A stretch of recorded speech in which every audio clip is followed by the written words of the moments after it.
Hey, Sox fans. Welcome to Good Guys Talk Back, a local fan-centric Chicago White Sox podcast, hosted by Nick Murawski and Pat Hester. Hey, Sox fans, welcome back. This is Good Guys Talk Back. I am Nick Murawski, and believe it or not, this is episode 299. We've been doing this for a very long time. In the last few years, it has felt like an eternity, but we're here on the cusp of some actual baseball in about a month. We've got some spring trainings that have happened. Going to overreact, of course, like everybody else. There's been a couple other player developments and some big stuff in terms of ownership and what that could. There's some hope there.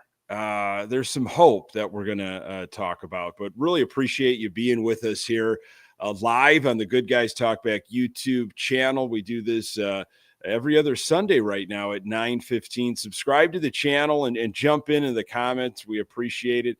Pat, Sydney, and Scott with us. Greg, thank you so much for joining. You can find the audio absolutely everywhere you find your podcasts. It's been a long winter, and no matter how you feel, I'm not going to tell you how to feel. For me, I don't have high hopes about this team, but just to know that we're back in spring training and playing games, I'm excited about that. Chopping all this up with me, my best friend, diehard Sox fan, Pat Hester. Hello, sir. Nick, it's been a minute. We made the business decision not to go up against the Super Bowl, then took that week off. Although that game was quite a stinker. Maybe we could have drawn better than we could have drawn the second half of the Super Bowl. Yeah, I don't know, but so we took that week off. You were under the weather. You got the bug. A lot of people have been getting sick lately. But we're back. We're back. We're both somewhat healthy. We're ready to rock and roll. I guess right out of the gate, Oscar Colas better under Pedro, I think. What do you say to that? When Pedro let him play. I mean, there was a lot of overreactions, of course, and I've been in that camp, and I'm sure I'll start overreacting soon. And I'm kind of, I'm pumping the brakes, or at least maybe not even starting the engine quite yet on this spring training action. But seeing the replays of him, all kinds of Jose Canseco, right? Just taking one right off the skull. And looking like he didn't even know what was going on, like what his first move should be and where the wall was, that there isn't even a wall. It was kind of surprised him that, oh, wait a second, there's something behind me here that I've got to watch out for. It's a high sky, Nick. It's a high sky. It is a high sky out there. And there were rumors that he was going to maybe take some grounders at first base or because you can't blame this on Daryl Boston and his outfield why not? coaching. You could. You should. Let's all still blame this on Daryl Boston. I think it's only appropriate that we do. Yeah. So Oscar Colas is still doing what he can do, but you saw some of the game on Saturday, right? When it was on the marquee. No, I flipped it over. I watched a Colson Montgomery home run, which was nice to see. But it's a lot of guys, and I'm sitting there watching it with my kids and my 8-year-old. He goes, well, who are these guys? And I said, son, most of these people probably not going to be on a major league roster, but maybe they'll make our roster. But I'm not going to be able to pick most of these guys out of a police lineup. And it is a shame. And not that we were, given the opportunity to watch too many spring training games on TV in the past. Right. It was probably 10 games or so that they would broadcast. Yeah. So it was nice to be able to watch baseball. That was the thing. And, you go back to the old, the old adage, appreciate the game. It was nice. And it draws us back every year, Nick. We know it. We get through these, as you said, long winters, ready for spring. And you and I were talking before we started recording about our, starting to talk about our plans for opening day. We're going to be there. Yeah. I will be in the building, ready to rock. But, the team is what the team is going to be, but it was nice to watch a little baseball. And from all I've heard, and you could, this really doesn't add up to a hill of beans, really, is the vibes, right? The vibes are good. People are really liking what they're getting from Venable. These kids that are playing don't really have any much of an attachment to the 121 losses from last year. So it's about opportunity. It's about, competing for positions. So, that's kind of what we have. That's what we can grasp to right now, and hope it's not as god awful as it was last year, and look for some of the hope for the future, right? Let's see what this, top 5 ranked farm system really is all about. That's going to get a lot of play over the next several weeks here as we continue on with spring training. Yeah, the Chicago White Sox are asking you and I and everybody else to believe again in the prospects, to hope, to dream about the young talent that's coming up, to salivate over the pitchers, Smith, Schultz, which, boy, yeah, I mean, everything you read about and see, any glimpse, any little bullpen session, it is exciting. Boy, hopefully we can see that at 35th and Shields. I'm sorry to say that I feel like we have to wait for a Tommy John injury before we can see, them in a White Sox uniform in the bigs. I feel like every young arm, I have this impression these days of, well, I can't even really evaluate you unless you've had a Tommy John surgery, Don't even come talk to me until you've had it. Until that has happened and you have recovered, then maybe we can start looking at you. I hope that doesn't happen, but that is absolutely, that stuff is exciting. I want to get in just a bit, ask you a little bit in depth, like how much you're really investing right now and what you foresee yourself investing, in the future with this Chicago White Sox team. But of course, the Sox, they lost both games this weekend to the Cubs and to the Royals. Perlander is hurt. Colson, Montgomery, and George Wolko homered, which are good things. Those are good signs. We want to see that, especially from Monty, hoping he could be the starting shortstop, of course, if he's ready, and I hope he is. We mentioned Colas looking lost, Grant Taylor hitting triple digits. I mean, those were kind of some of the takeaways, the little stuff that maybe you're paying attention. There's some other, of course, things happening. But how much are you as a fan, Pat, who's been with this team forever? And you and I have been doing this podcast, which has probably put us a little bit more invested and tuned in over the last 7 seasons now, almost 300 episodes, which is tough to wrap your brain around. How much are you really planning to invest, in this team, whether it's emotional or financial? Yeah. Maybe even compare it to a few years recently in the past. Hey, I'll tell you what, Nick, it's interesting you say that, because I was thinking about that today and I know we're going to get to it, is the rumors and the news that came out from The Athletic in terms of the ownership. I would say before that news came out, I had very little interest in investing much. But I'll tell you what, Nick, if this comes to fruition at some point and there's actual direction and actual change with what's, again, you could look at it as like, as long as it's somebody else, it's got to be better, right? I don't know. Who knows? It could be worse. I don't know how it could be. But I think I'm all the way back in terms of my investment in the team. Just if that happens, if that changes, then I'm willing to swallow the pill of the team's not going to be very good, but boy, I've got some hope for some change in the future with some actual direction and a seemingly a ownership group that wants to invest in their team and is, from here and has stake in the game here. And there's a reason to keep the team here. Right. So that changes everything for me. If we go into this season and it's status quo and it's the sell the team chance halfway through and it's the doldrums and it's again, I don't ever really care about, attendances and getting into that game, but boy, just an empty, apathetic complaining fan base most of the time. That's not a fun place to be around on most nights. But I'll tell you what, a change right there. And this is different. This would be different than a manager change, or different from a, let's bring in this, free agent and see what happens. Not that happens very often around here, but, or you bring in a trio of guys that are just kind of mid-level buys and hoping that you can somewhat compete in the division. This is different for me. This is a game changer. This is a change of the future look of this organization for years to come. And it would get me excited just because of that. And maybe I'm way off on that, Nick, but listen, I've consumed and read more in the last 24 hours about the Chicago White Sox based on this rumor that's I don't know if it's a rumor. It sounds more than a rumor. It's been reported by the Athletic. It's not just, maybes and if, we'll sees.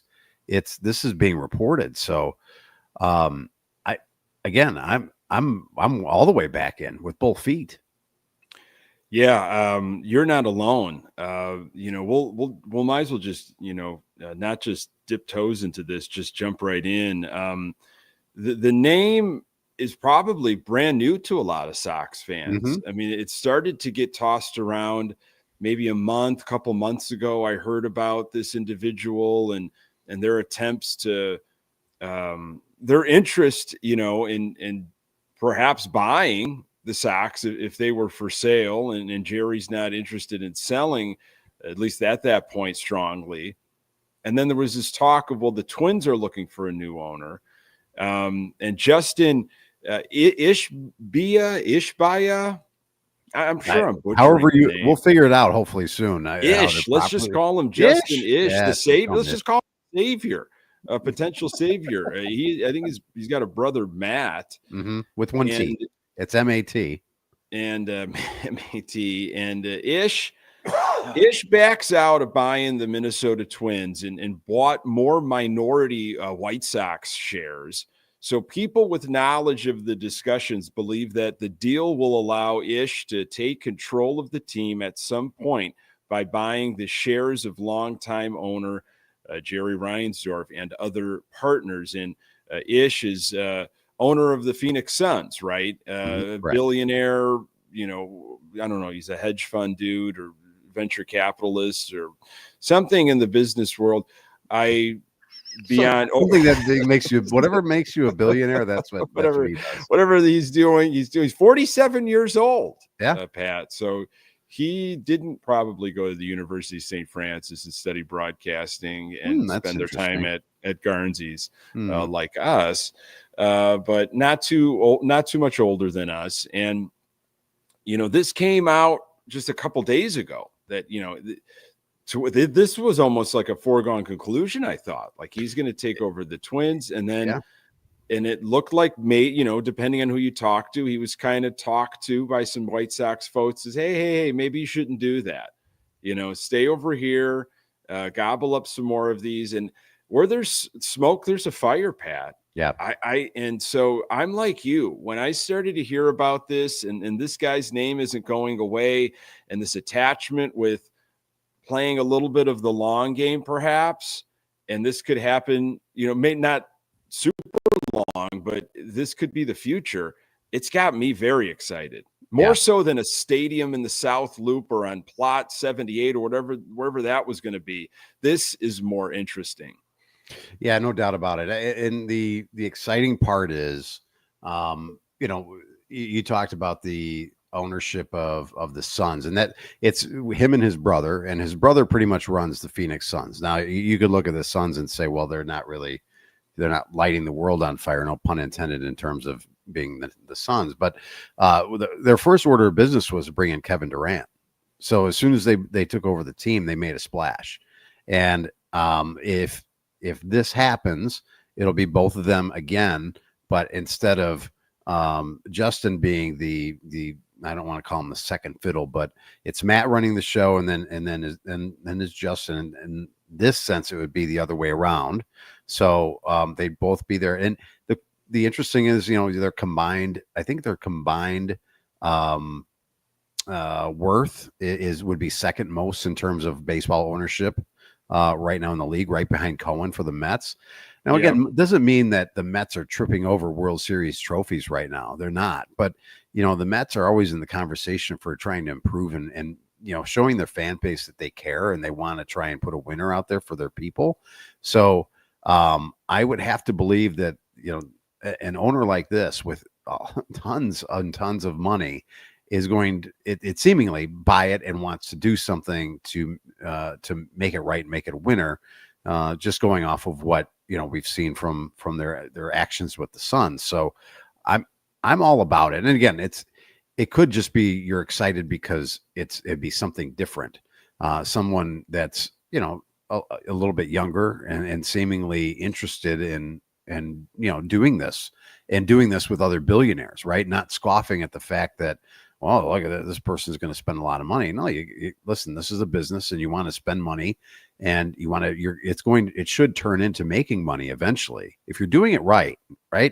Jerry's Chicago, baby. Yeah. It's Chicago. Yeah. It should be going right. Yeah. It should be going amazing. How you're screwing up this in Chicago is beyond me, but it's Jerry, and we know how things have gone over the last 40 years. Yeah. And the cool thing about Ish is, he's here. He's got several properties and homes in Winnetka right now. He's got some building project that's going on in the city as it is. So he's connected. He's got the connections. He's obviously willing to, lay down some roots here, and seemingly, interested in. It seems like if this was the case, it'd be something like, okay, you could be pretty sure that he'd keep the team here because. Just because of what he's got going on. You'd be a fool not to keep this team here. Yeah. If you are a billionaire and you are going to take over a franchise that's sitting here celebrating their 125th year, a charter member, a multi-generational fan base in Chicago, you would make that work. You would make this an attractive place for free agents. Yeah. For trade partners, you would develop, you would retain homegrown talent. You would say, we are Chicago. We are second to nobody. Yeah. And you would make that happen if you're serious about it. And I think, and again, this is less of an important thing in terms of, your enjoyment of the team. I get that. But, if he wants to go and build a stadium, he can do that. And owning your own stadium only increases the value of your team when you have it. So, if in the event, someday you want to flip this to somebody else, you're just increasing the value. Right now, I think the Sox are valued at their 15th, maybe on the list of teams in MLB, which is, it's right in the middle, obviously. But injecting it with this would, I think be a great thing. And, a lot of people are saying, and I've read it and I've heard it a little bit, some people talking about, you've got to tip your cap a little bit to Jerry because, and I didn't know that Ish was a minority owner. Mm-hmm. And he would have had to obviously give up his shares to go and buy the Twins. And, Jerry, I think, is looking at like, this is my last chance to have some type of my legacy be something positive. That I steered the club in the right direction by keeping this guy that I think is going to be good for our future here, away from our division rival, away from the Twins, keep him here, retain him, and let him take this and grow this thing from here on out and pass the torch to him. If that is the case, I do have to tip my cap to Jerry a little bit. And Jerry's always been a good businessman, not a great owner, but a good businessman, very well connected, very politically connected too. He knows how to get stuff done still. And if this is the case, that Jerry had any kind of tentacles on this, I will give him some of the credit. Well, I'm going to hold off on doing a lot of credit thrown around until this thing let's wait for this thing to happen. I can't. I'm so excited, Nick. I can't even hold. And the thing is, it sounds like we'll find out something by the 28th. Like this is going to be a quick turnaround before, like there's a deadline on this to get this all figured out. I've from what I heard. So you're saying if Ish builds his own stadium, it's going to be the Jerry Reinsdorf Memorial. You can, yeah, that big old statue, and you just walk in under his legs, like in the. I think there was somewhere near Wisconsin Dells, there was a place called Paul Bunyan's where you would go for sugar donuts, and I think you had to walk underneath Paul Bunyan's crotch when you walked the big statue, larger than life, and the Babe, the Blue Ox. So if it leads to success that lasts for more than a year, I'll walk wherever. I will walk wherever and look up from Jerry as I walk into the building. Oh my, it's exciting. It really is, and that's in a way sad that this is what's getting us excited, but. Any type of tingle, any type of feeling, any type of movement. Now there's a name for an episode right there. Any type of tingle. It's after what we've been through. I mean, this is, you got to grasp onto this. And again, I say it, this is more tangible to me than getting excited about a South Loop Stadium or any of that other nonsense.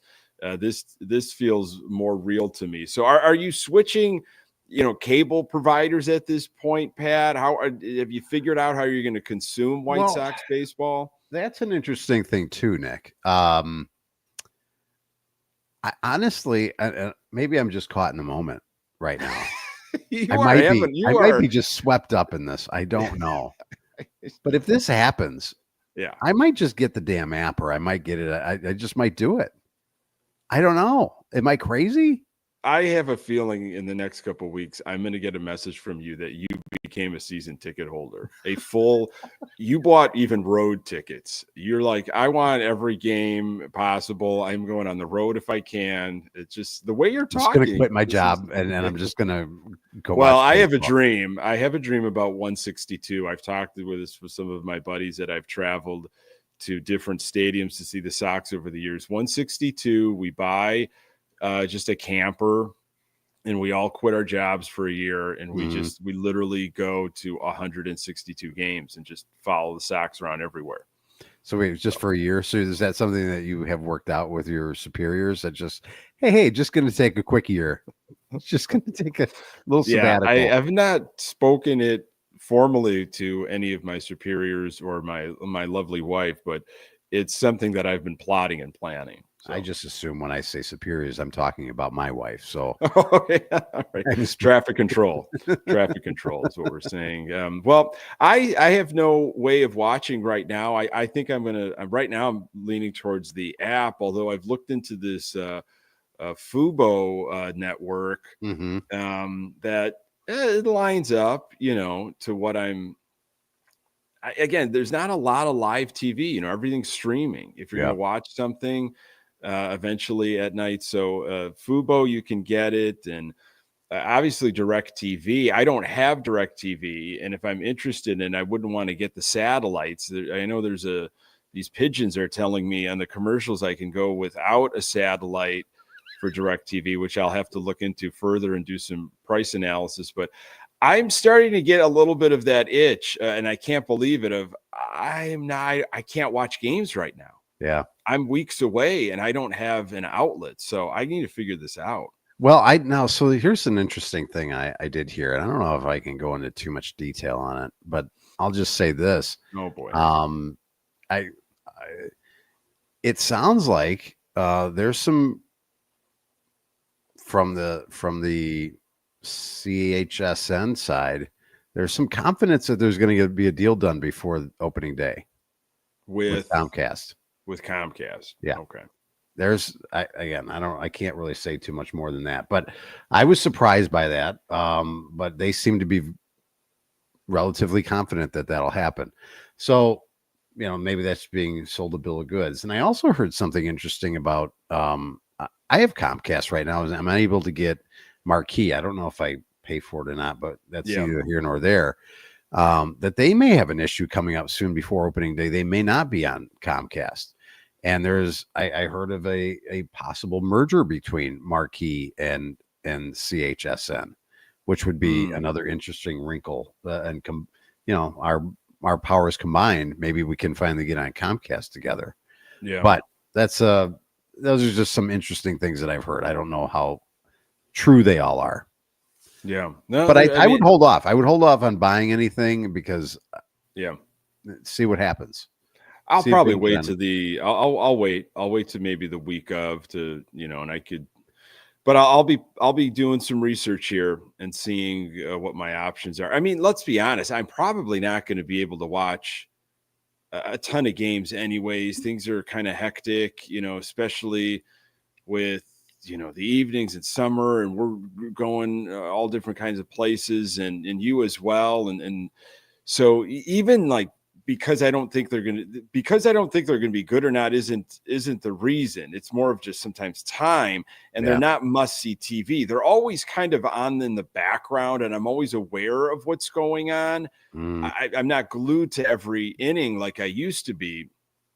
So that I just want to have that luxury of at least having access, if I wanted it. I hear you. And I think I would have to, honestly, if there was an ownership change, I might just go and get the damn thing, but we'll see. Okay.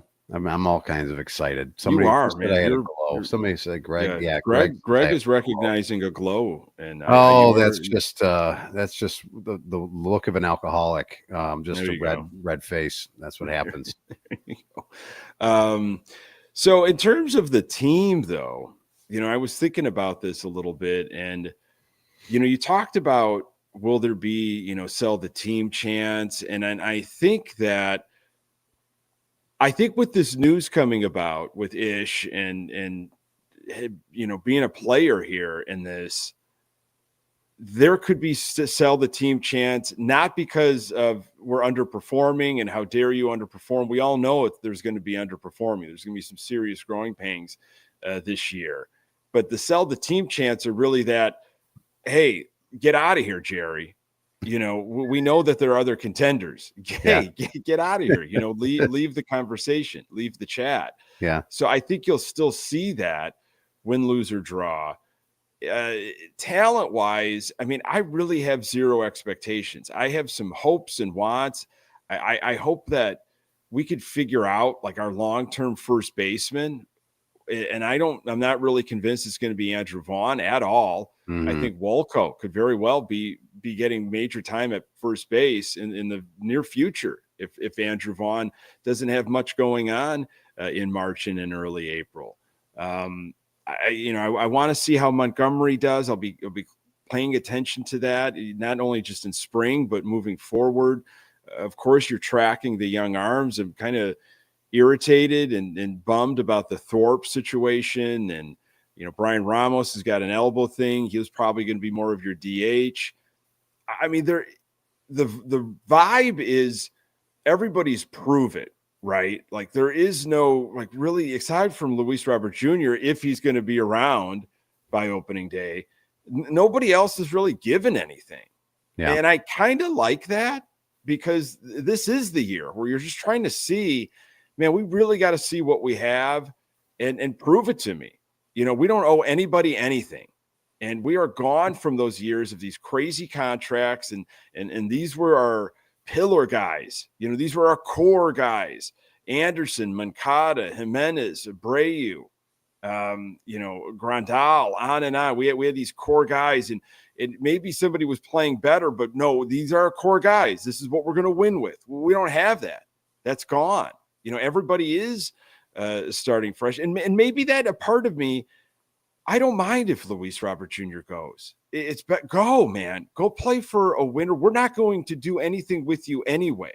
Yeah. Okay. And I'm not going just to go see Luis Robert Jr. Like maybe get him out of here and let's just really start clean. Yeah, I think you're right on the head right there because, I don't think Luis Robert Jr. has really done anything,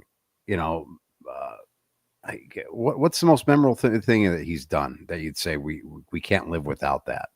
Was it the home run in the COVID year in the playoffs against the A's? That was an absolute bomb. Is that the moment that you look at and go, wow, that's all we needed right there in a superstar, and that we can't let that go. And maybe it's the sliding catch on opening day against Houston, that kind of thing where you go, oh my, the athleticism, how he can play the position, and how he covers so much ground. How can we let that kind of talent go? But to me, there just hasn't been that too many of those moments, because he spent a lot of the moments in the trainer's room. So again, would have loved to see what is really there. And it would hurt. It will hurt when he goes somewhere else and maybe he flourishes. But even if he flourishes here, Nick, it will flourish to maybe 52 wins, right? It might equal that, hopefully more, but about that this year. And then he's as good as gone the following year anyway.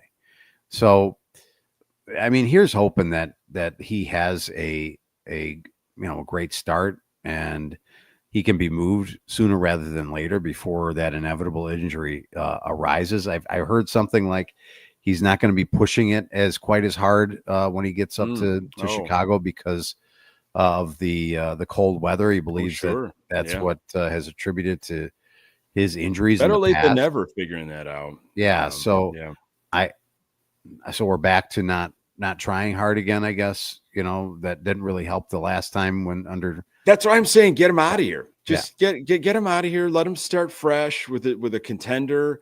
But the Sox are not going to get what they think they are going to get. They're not going to get what they want to get, because every team, we've had this conversation. Everybody knows it. Every team is like, I don't know what I'm getting from this guy. You can't sell me on hope, even though the White Sox want to buy into that. Yeah. And the White Sox use that as a business model and just hope. And, we're going to take a chance. No, other clubs, if you're going to invest a first round first round, but a number one draft pick, the best in their system, they need to, I need a body of work here. I need to know this guy's going to be durable, and I'm going to have him if I'm going to make that type of investment. And it's not out there yet, and I don't blame other teams. And the White Sox are like, but look at the potential. Yeah. So prove it to me. I'm sorry, you're going to be stuck with him for a few more months. If that's what you want in a trade, you're going to have to wait to see if he can do it this season, up until the All-Star break, at least. Yeah, no doubt about it, Nick. And again, that's kind of the last shoe really to fall, other than maybe Andrew Vaughn. But there's not too many guys left in terms of part of that rebuild team. There's really not. No. And it's kind of sad, but it's kind of like, I'm with you. Just let's turn the page and be done with that. It is era sad. Flush it, as Pedro would say. Just flush it all. When Giolito got traded, and then you had Cease, and then obviously what happened with Abreu, of course, and Moncada and Eloy, and then Anderson, and then Crochet this offseason. They all stung because the reality hit you of, wow, we accomplished nothing. This all hope and tracking the farm system, and wow, the experts, the pundits are calling us to be at the top of the American League for many years to come. And wow, look at how much money we have that's coming off the books, and look at this free agency class and what we could potentially throw at people. And oh my goodness, we're going to be a powerhouse in a weak, quote unquote, division. Once all that, it stung, of course, but I'm over it, man. It's just, let's just move on. But I have zero expectations though. But Sox bring in Michael A. Taylor, which was kind of interesting. Okay. So what is, a lot of people thinking, well, Luis Robert Jr. is good as gone, which could be. I mean, Cease wasn't dealt to the very end of spring training, I think, last year. Right. Joey Gallo is being brought in, a guy that was kind of attached to the White Sox for many years, right? Many years. That's so White Sox. Finally got our man. Yeah. 10 years after the fact. Yeah. And Moncada's over with the Angels. Tim Anderson is with the Angels. Did I hear Yolmer Sanchez is still playing and he's with the Angels as well? I think I I'm heard gonna that. have to look that up, Nick. Make sure your father's aware of that. Well, he And may have to go out and get an Angels jersey then. yeah, he might. Here's the kicker, though, this past week. I don't get this at all. Why Mike Clevenger? Why are you bringing Mike Clevenger back for a third time? I get it. It's a minor league deal. It's really worth nothing, and he could potentially be a back end guy that didn't give you anything last year. You brought him in thinking that you were going to flip him, and he was hurt. And I mean, all the baggage that he brings. Why do you entertain this for a third time, knowing everything that you're getting yourself into? Yeah. Why do this? He must have made quite an impression on this organization. Friends in high places when he was really here. what it is.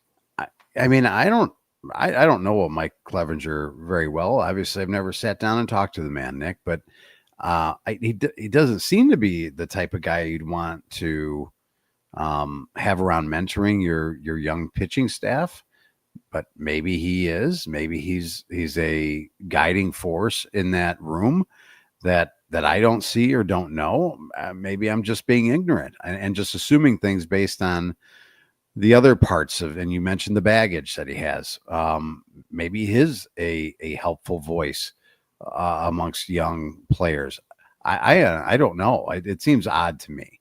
But you need bodies, so you need somebody to take them out. You need bodies, but there are so many other arms that I'd rather have in a White Sox uniform that are out there, you know, that are still available, looking for work. Was it a financial thing? Was it? It comes down to, you know, he, I think, has made friends with somebody in the ownership executive world, and I think there are favors being done. But this was Getz talking about Clevenger. We felt like giving him a chance to see if he could help our team in some capacity was worth a look. Curious enough to see what it looks like in a minor league deal. And it's back of the end is the possibility, back of the pen, is the possibility for Clevenger. He's got weapons to get both side of the hitters out. Getz said, got the mentality to do it, and he has pitched in big moments. Traits to indicate he can be good in any role, including the back end.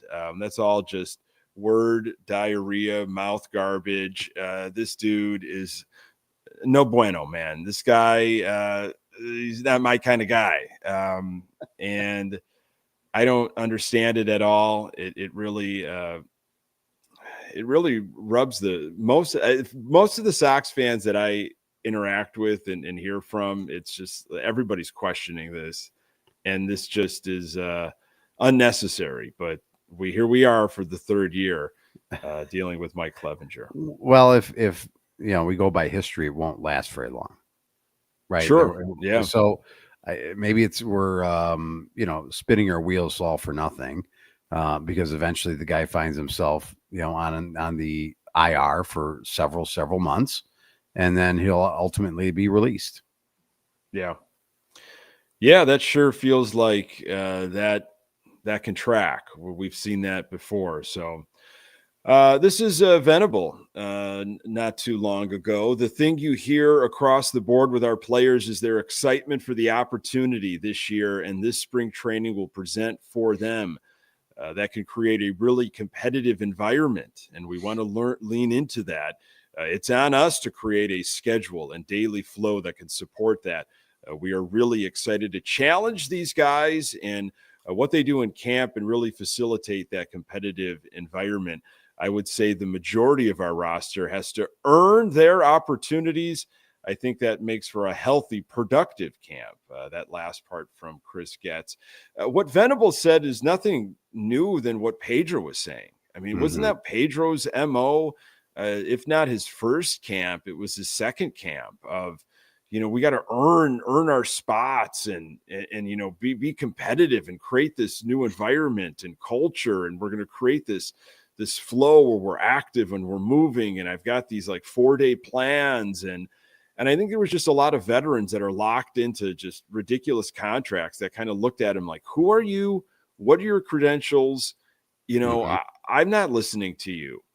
And that's why I think, with Venable having really, a baseball resume, but no other MLB managerial experience, you probably want younger guys that don't know any better, that are like, hey, you're the manager. You've got more time in the MLB than I do. I'm 20 something, and hey, your word, I'm following it. I got to make an impression. I got to make a name for myself. I haven't been given anything. I haven't been given money, playing time. No one's anointed me the next great thing or a superstar. So that's why, hey, it's going to be sad when he goes, but get Luis Robert Jr. off the team and give me just a bunch of prove it guys, just a bunch of hungry guys, especially if this is the future.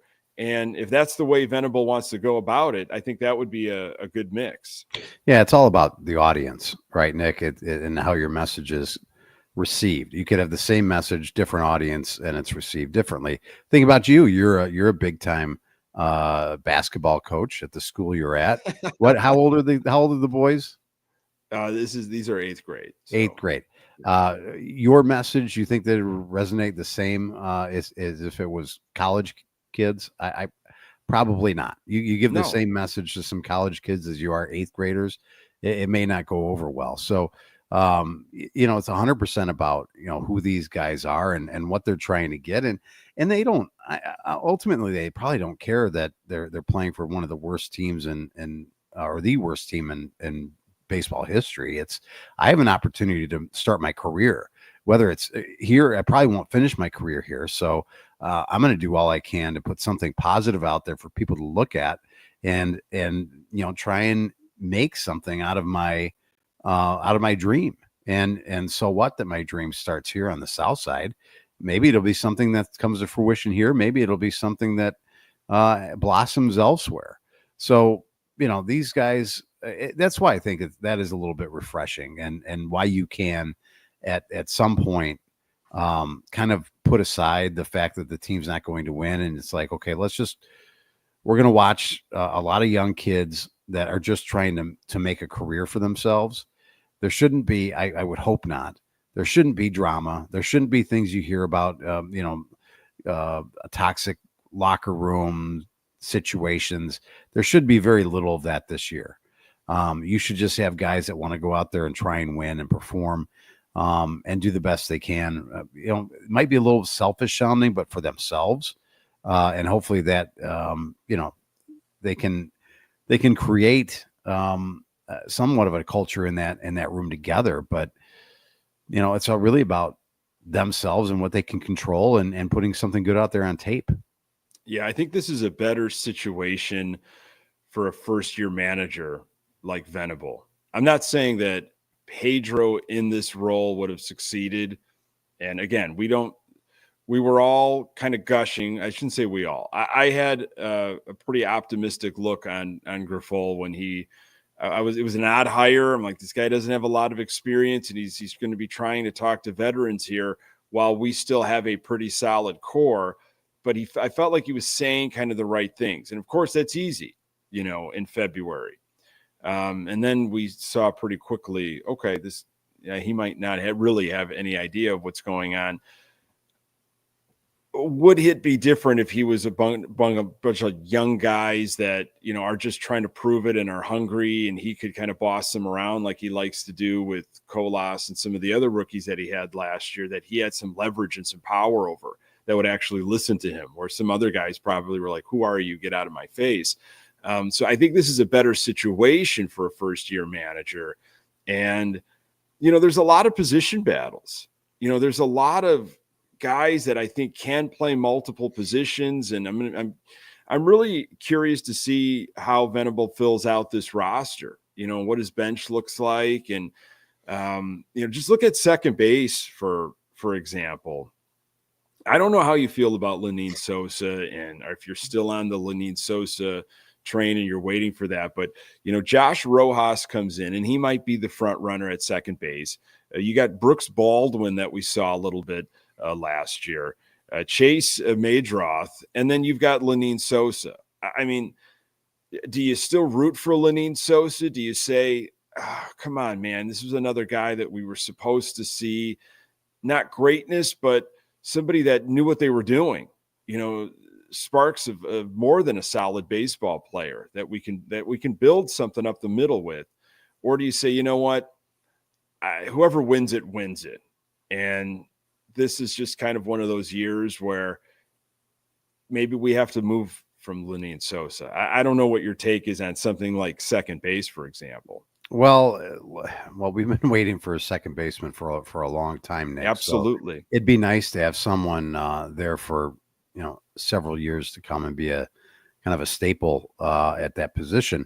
I think part of me, Nick, wants it to happen for Lenine Sosa just because, boy, we very rarely get the payoff of hearing a lot of good things, hearing a lot about great minor league players that come up here and actually can make it. And I don't mean like, I would just like to have an average player like come up and, you know what I mean? Like, I think we hear about these guys and how great they are in the minors. And then they're going to be a star. They're going to be a star. They're going to be a star. And then they go like the complete opposite where it's like, they're just a complete bust. Can we just have a guy that is doing all the right things in the minor leagues and then gets up here and just is a good player? Can we just have a guy that's a good player that you can say, if he's my second baseman every day for the next 3 or 4 years, we're going to have a good shot to win a lot of games because he does a lot of good things. He's not going to be, a perennial all-star. He's not going to be, leading your team in a ton of offensive stats, but he's a really solid baseball player. Is that setting the bar too low? I mean, I would love it to be Lenine Sosa just for that. Just can you win a spot and not let anybody take it away from you? Yeah, I want someone to win the spot, not just kind of by default or because of options or something. I really want somebody to win it. I have no emotional investment in Sosa. I mean, I was really disappointed in his defense, but also like where his head was at. There was even an article I read this past week and he called himself out several times if he lost focus last year. Didn't he get just absolutely drilled in the ear by a throw down to second? Yeah, right. Before the before the inning started, they threw down to second and he just got pelted in the side of the head. Like it could have been really bad. No major injury, but it just seems like he spaces out. The Cubs had a player like that years ago that had some talent, was a middle infielder, I think a shortstop, and just would kind of space, like lose track of what was going on, how many outs, and they kind of cut ties, and it was kind of surprising, like, wow, this guy was supposed to be something for you, but couldn't do it. And Sosa called himself out in the article about just not having that focus and how he needs to have that for obvious reasons. But I mean, he could play some shortstop, and so can Brooks Baldwin and Josh Rojas, but it's Colson Montgomery that everybody wants to see at shortstop. That's the guy that I hate to say I do have some emotional investment because I let myself get excited about a prospect, and I've been tracking him a little bit. Nowhere near somebody that does this, that follows prospects religiously does, but hey, I've been buying into this, and I want to see that, right? Like the Tim Anderson thing, it went belly up. You got to have strength up the middle. Yeah. So I would hope that this guy can work defensively and offensively, and hitting that home run, flexing the power early has got to be a weight off of his shoulders early on in spring.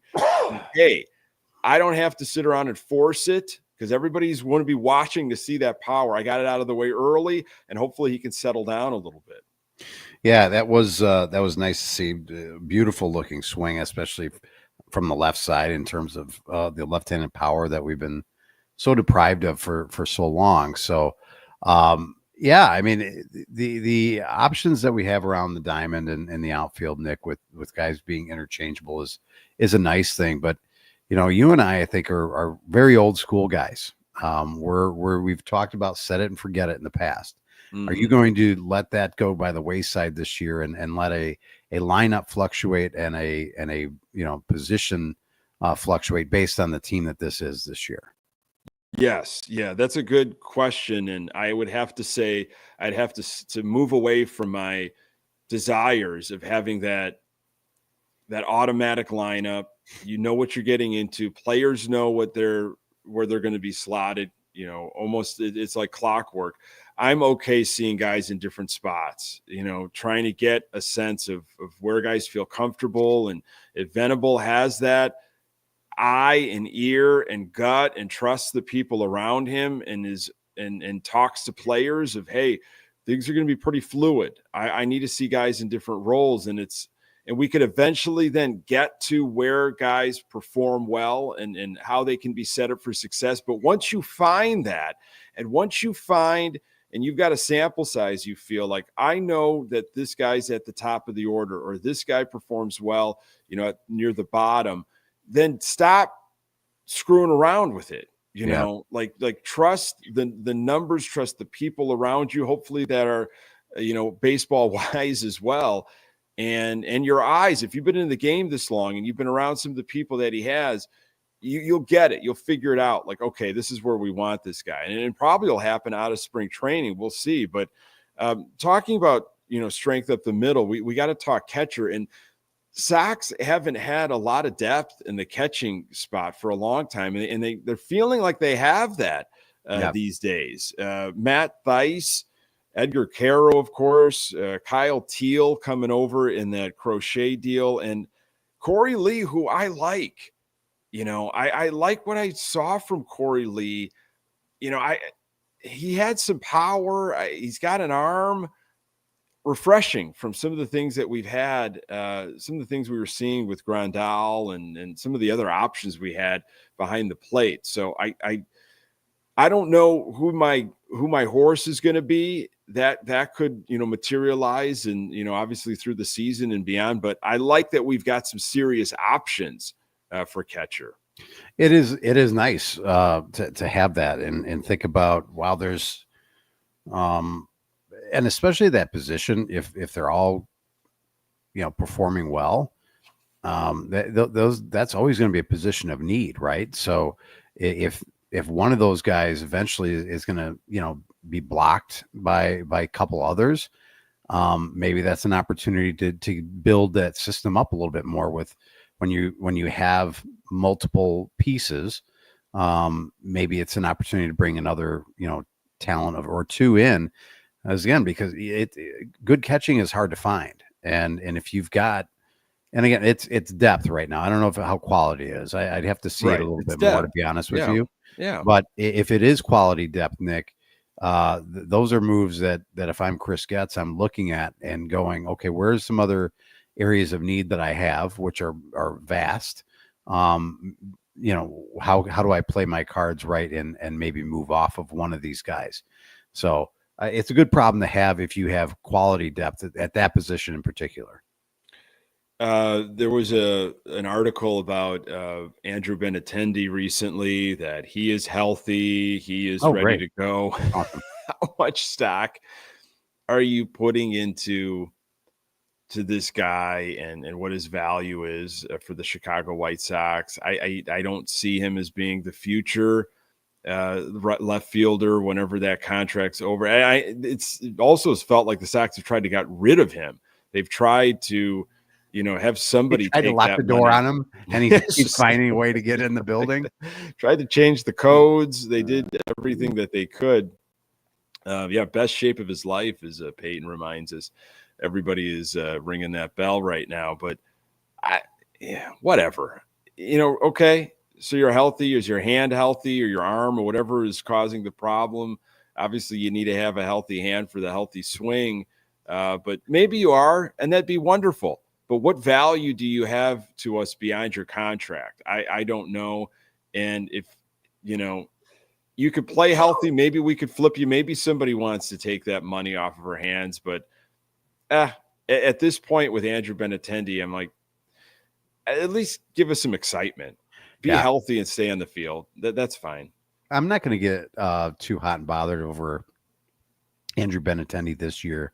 What we've talked about it ad nauseum, the contract, undeserving, and then the low production, and being one of the worst players in all of baseball over the past couple of years, based on his statistics. So I'm over it as long as it's not, his contract isn't blocking another young talented player from playing. You know what I mean? Like okay, well, we have to play this guy because we're paying him so much, we can't move him. Right. That's the only thing that's going to frustrate me. Is it's like the only reason why this guy's playing is because of the contract, and he's blocking X player who could really I'm sure a lot of guys could benefit from the opportunity, but as long as he's not like blocking someone that really should be there every day, then I'm okay with it. Mm-hmm. Yeah, that's well said. Last little, let's go with pitchers, I guess, starting pitchers before we, kind of wrap up and get into our quote of the week, and we'll hit other positions as spring training kind of rolls on. But, if you're talking to a fan that's just a baseball fan, they're from out of town, they're not a White Sox fan, they haven't been following, and they're like, "Oh, you're going to be bad again, huh? Wow, really? Another 100-loss season." And you could point to so many different avenues, but it's pitching. For me, it always comes down to pitching, and this is what looks like could be our starting rotation.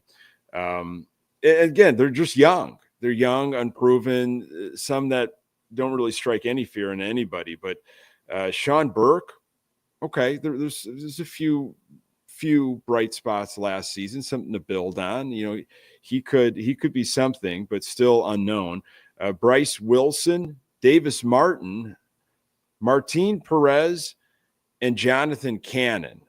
Kai Bush, Tommy John, Drew Thorpe, we got in the C Steel. He's got some elbow issues. He's throwing some side sessions.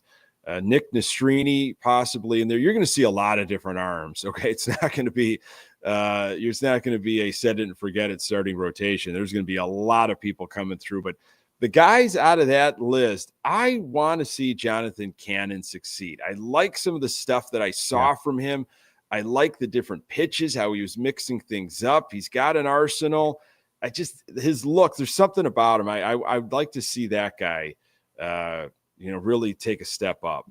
Yeah, poise counts, as Kramer always would remind us. It does. And he's got sure it. Does. So that's why I circled on my page was Cannon as well. The Drew Thorpe, it's unfortunate, there, but there is talent in these young pitchers, Nick. Yes, got to be something to be excited about. Who's going to be emerge and figure it out at this level? And there's going to be continued growing pains from all these guys. We've seen it with guys that let's take the Lucas Giolitos of the world and the Dylan Ceases of the world. Before they kind of figured it out, but you saw it. You're like, okay, there's something there that we can build off of, or that he can build off of, and really should.